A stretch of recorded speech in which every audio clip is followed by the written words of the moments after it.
हर जगह का voter turnout घट रहा था। जी जी तो इससे क्या हुआ, जब एक नया नैरेटिव सेट हुआ तो लोगों का इंटरेस्ट क्रिएट हुआ, जी। लोग इस पूरे जो है इलेक्शन डेमोक्रेटिक प्रोसेस से जुड़ने लगे। जी जी तो जो छुट्टी मनाते हैं वोटिंग के दिन, वो कहे नहीं नहीं चलेंगे, पौधा मिलेगा, देखा ये नया इलेक्शन कैसे हो रहा है। प्लास्टिक का यूज मिनिमम होगा या नहीं होगा? जी नहीं होगा।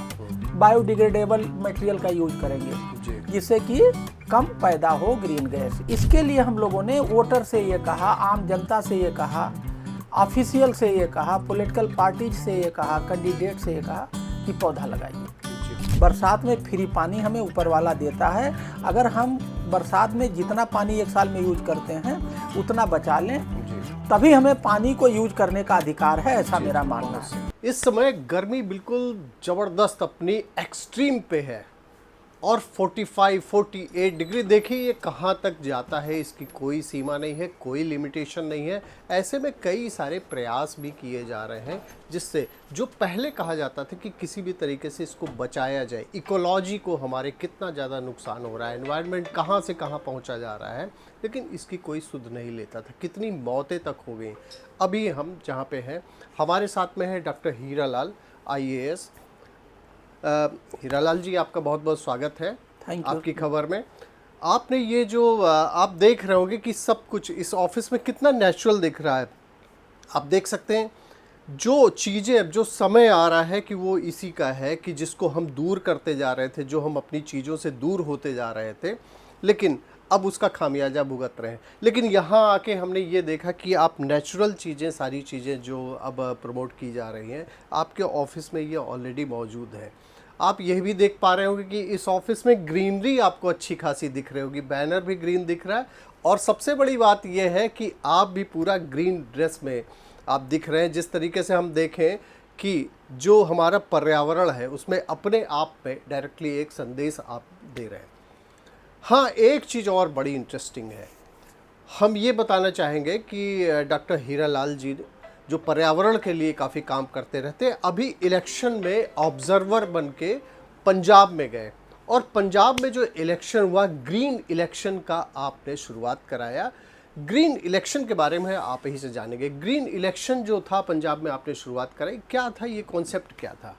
देखिए, मैं 6 नंबर आनंदपुर साहब जो पार्लियामेंट्री कॉन्स्टिट्यूएंसी है पंजाब की, वहाँ पे जो जनरल ऑब्जर्वर था। पंजाब में 13 MP सीट है, उसमें एक 6 नंबर आनंदपुर साहब है, उसमें 9 MLA सीट हैं। जी तो मैं वहाँ जब 13 तारीख को चुनाव कराने गया एज ए जनरल ऑब्जर्वर, तो एक गाइडलाइन है 21 मार्च 2024 की चुनाव आयोग की, ECI की, कि election should be conducted in free, fair, transparent and eco friendly. तो वो जो शब्द इको फ्रेंडली है ये बहुत पॉपुलर नहीं है, लोग इसको थोड़ा कठिन अंग्रेजी है, इसको हमने सिंप्लीफाई कर दिया, उसको हमने इको फ्रेंडली को ग्रीन कर दिया। तो इको फ्रेंडली इलेक्शन का मतलब ग्रीन इलेक्शन। तो अब ये क्वेश्चन उठता है कि ग्रीन इलेक्शन का मतलब क्या है। जी जी जी, ये समझना जरूरी है। तो इसको भी हमने बहुत सिंप्लीफाई कर लिया, इसका परिभाषा।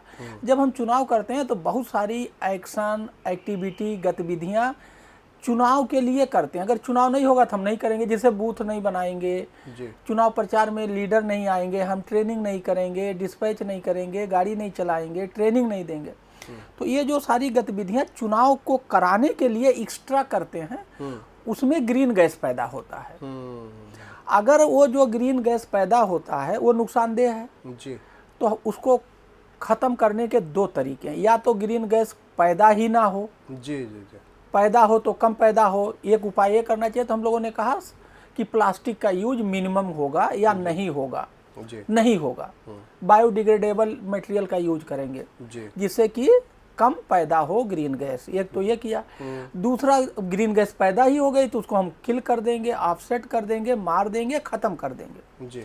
तो इसके लिए हम लोगों ने वोटर से ये कहा, आम जनता से ये कहा, ऑफिशियल से ये कहा, पॉलिटिकल पार्टीज से ये कहा, कैंडिडेट से ये कहा कि पौधा लगाइए। जी। तो क्या होगा, जब पौधा लगाएंगे तो जो पैदा होगा पौधा उसे खा जाएगा, मार देगा।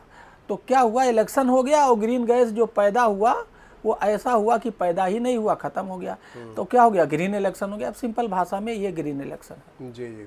अच्छा, सबसे बड़ी इंटरेस्टिंग एक बड़ी चीज़ रही कि अभी जो मैंने देखा आपने जो शेयर किए हैं, मैं ये भी बताना चाहूँगा व्यूवर्स को कि आप काफ़ी एक्टिव रहते हैं सोशल मीडिया के अकाउंट पे। अगर आप जाएंगे तो पर्यावरण को लेकर काफ़ी ज़्यादा जो है आपने उसको प्रमोट किया कि किस तरीके से हम पर्यावरण को बचा सकते हैं। 543, मेरे ख्याल से 543 सारे ऑब्जर्वर थे। 543 में कहीं कोई चर्चा किसी की नहीं हुई, लेकिन आपकी चर्चा इसलिए हो रही क्योंकि आप जिस कॉन्स्टिट्यूशन में गए और वहाँ आपने ग्रीन इलेक्शन की बात कही। ग्रीन इलेक्शन में यह भी हमने देखा कि आपने वहाँ प्रमोट किया था कि जो डिसेबल्ड पर्सन आएंगे और सीनियर सिटीजन्स आएंगे और फर्स्ट टाइम जो वोटर्स आ रहे हैं उनको पौधे दिए गए। तो इसके पीछे क्या कॉन्सेप्ट था कि उन लोगों के पौधे दिए गए और वो किस तरीके से प्रमोट कर सकते हैं इकोलॉजी? देखिए, ऐसा था कि वो स्पेशल कैटेगरी हो गई वोटर्स की। जी। तो चूंकि गर्मी बहुत है, हाँ। हम पौधे तो सबको दिलवा सकते थे, जी। लेकिन अगर इस समय हम पौधे लगवाएंगे तो मर जाएगा। जी जी। तो हमें पौधा और ग्रीन इलेक्शन लोगों के दिल, दिमाग, सोच, जेहन, जी। शरीर में पैदा करना था। एक बार अगर सॉफ्टवेयर ठीक हो जाएगा तो हार्डवेयर ठीक होगा। तो जब ये माहौल बना ग्रीन इलेक्शन का, तो बहुत सारे अधिकारी, कर्मचारी, वोटर, सब लोग जहाँ पौधा लगा के बचा सकते, जैसे स्कूलों में बहुत सारे पौधे लगाए, एक दो लगाए जो, क्योंकि वो बचा सकते थे। जी जी। बैंकों में हम लोगों ने अभियान की, बैंकों में आप जो है गमले में पौधा लगाइए और ग्रीन बैंक बनाइए। तो ये जो सीनियर सिटीजन या जो ये स्पेशल कैटेगरी के वोटर थे, हम लोगों ने उनको दे के एक सिंबलाइज किया, जिससे कि लोगों के जहन में बैठ जाए। अभी 10 दिन बाद जब बारिश होगी तब पौधा लगाने का सबसे बढ़िया मौसम माना जाता है, और तभी लगाना चाहिए, तभी वो जिंदा रहेगा। तो अभी हम लोगों के दिल, दिमाग, सोच में पौधा लगाए इलेक्शन, ग्रीन इलेक्शन के नाम से। जब एक बार दिल, दिमाग, सोच में ग्रीन इलेक्शन हो जाएगा ना, तो ग्रीन बाद में होगा। तो ये इसका पूरा सिंबॉलिक था। तो एक तरीके से हम कह सकते हैं कि पायलट प्रोजेक्ट के तौर पे भी अगर चाहे इलेक्शन कमीशन भी इसको प्रमोट कर सकता है, क्योंकि ये जिस अच्छा। हाँ, एक और बड़ी इंटरेस्टिंग बात कि वोटर टर्नआउट भी मेरे ख्याल से वहाँ पे बढ़ा। हाँ, हर जगह का वोटर टर्नआउट घट रहा था। जी जी। तो इससे क्या हुआ, जब एक नया नैरेटिव सेट हुआ तो लोगों का इंटरेस्ट क्रिएट हुआ। लोग इस पूरे जो है इलेक्शन डेमोक्रेटिक प्रोसेस से जुड़ने लगे। तो जो छुट्टी मनाते हैं वोटिंग के दिन, वो कहे नहीं चलेंगे, पौधा मिलेगा, देखें ये नया इलेक्शन कैसे हो रहा है। तो इससे करीब 3 से 5% वोटिंग टर्नआउट बढ़ा। तो जब वोटिंग टर्नआउट बढ़ा तो इससे डेमोक्रेसी मजबूत हुई। तो इसमें आम के आम गुठलियों के दाम वाली कहानी है कि इको फ्रेंडली इलेक्शन तो हुआ ही हुआ, हमारी डेमोक्रेसी, हमारा जो प्रजातंत्र है वो भी मजबूत हुआ।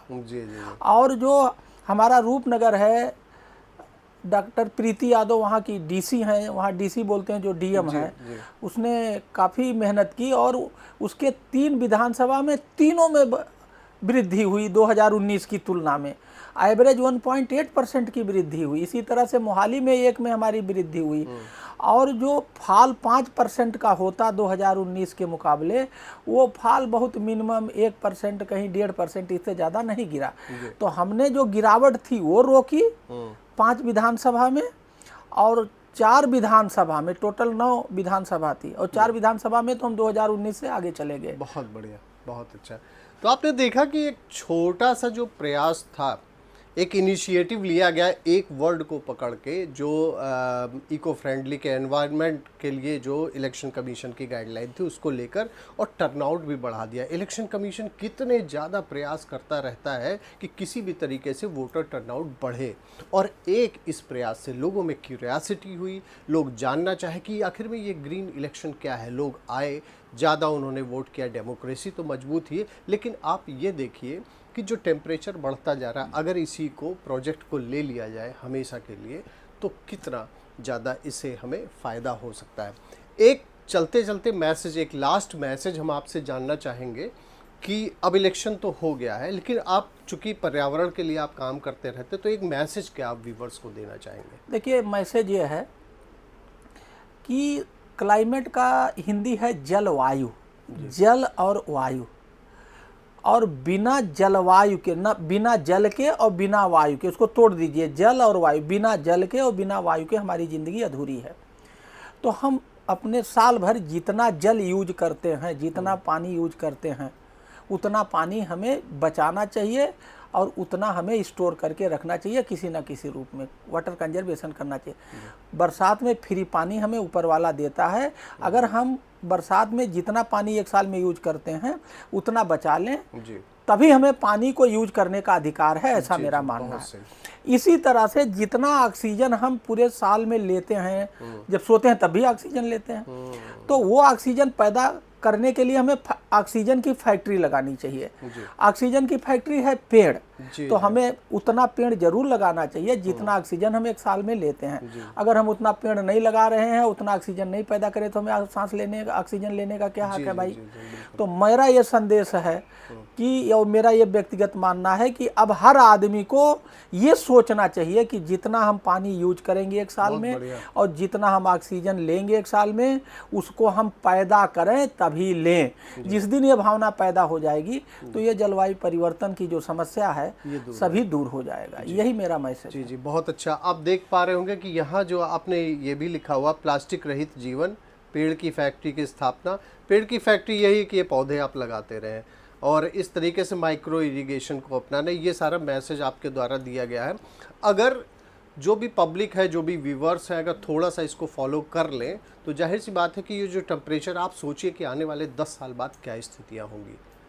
तो इसी तरीके से जो पॉजिटिव मैसेज है, हम इसी तरीके से आपके सामने और भी लेकर आते रहेंगे। तो बहुत बहुत धन्यवाद आपका, आपकी खबर को समय देने के लिए और बहुत अच्छा मैसेज एक पास करने के लिए बहुत बहुत धन्यवाद आपका। और इसी तरीके से फिर हम आपसे और भी, आपके कई सारे काम हैं तो एक एपिसोड में वो पॉसिबल नहीं है कि हम सारी बातें आपसे कर सकें, तो हम फिर से आपके पास में आएंगे और भी बातें करेंगे, और भी जो प्रोजेक्ट हैं आपके उस पर बात करेंगे। तो बहुत बहुत धन्यवाद आपकी खबर के व्यूवर्स का, बहुत बहुत धन्यवाद हीरालाल जी का, बहुत बहुत धन्यवाद। हम फिर से किसी एक नए सक्सेस स्टोरीज, पॉजिटिव स्टोरी के साथ आपके सामने आएंगे। Thank you.